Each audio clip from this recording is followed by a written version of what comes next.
అయ్యా Aleru MLA Birla Ilaiah sir అందుకోండి. ఈయన ఇంకా మస్తుగానే అన్నాడు, మొత్తం ముచ్చటి నుండి పాతాల కోసి ఏమన్నాడు కథ మీ ఊరికి వచ్చి కేసీఆర్ ఏమన్నాడు? ఇల్లు కట్టిస్తా అన్నాడు. ఇల్లు కట్టేయాలి, ఇంట్లోకి వచ్చింది. ఆ తోటే మా ముసలాయన తగిలిపోయాడు. ఉన్నాయన్నీ కొట్టుకోపోయినాయి. ఇట్లా పోయినాయి సార్ అంటే కట్టిస్తామ్మా, నీకు కట్టిస్తా అన్నాడు. కట్టియలేదు. బాధాల పోషెట్టి లెక్క మాట్లాడి మమ్మల్ని మా బతుకులను ఆగం చేసిండ్రని ఇట్లా అమ్మ మస్తుగానే బాధపడ్డది. కేసీఆర్ సార్ వచ్చి వాసాల మరి రూపురేఖలు మారుస్తా, అందరికి డబుల్ బెడ్రూమ్ ఇండ్లు ఇస్తాము, దళితులకు దళిత బంధు ఇస్తాము, 3 ఎకరాల భూమి ఇస్తామని అప్పట్లో అన్ని చెప్పి పోయిండంటే మళ్ళా వాళ్ళను పట్టించుకున్నది లేదట.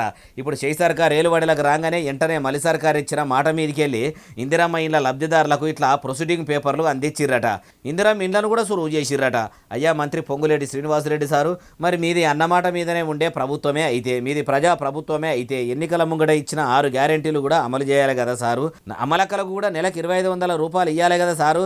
అన్నదాతలను ఆదుకోవాలి, కౌలు రైతుల కష్టాలు వాపాలి. మరి అవన్నీ హామీలు కాదా సారు? పేరుకు కొందరికి ఇందిరమ్మ ఇండ్లు ఇచ్చిరము, మేమిచ్చిరమని చెప్పుకుంటారా ఎట్లా అంటుర్రు ఈ ముచ్చటిన్నోళ్ళు.